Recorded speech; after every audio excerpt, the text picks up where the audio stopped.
আসসালামু আলাইকুম রহমতুল্লাহি ওবরাকাতুহু।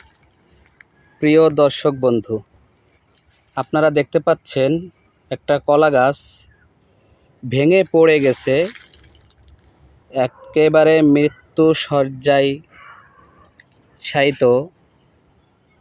তারপরেও আল্লাহ পাক রব্বুল আলামিন চাইলে কি না করতে পারেন। দেখেন, ভেঙে পড়ে গেছে, সেখান থেকেই আল্লাহ ফল বের করে দিয়েছেন।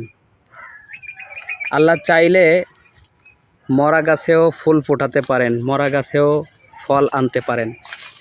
দেখেন, গাছটা একেবারেই জীর্ণ শীর্ণ, মরে গেছে, ঝড়ে পড়ে গেছে। তারপরেও আল্লাহ পাক রব্বুল আলামিন এই ভাঙা জায়গা থেকে ফল এনে দিয়েছেন। আল্লাহ চাইলে সবই পারেন। চাইলে আল্লাহ পাক রব্বুল আলামিন মা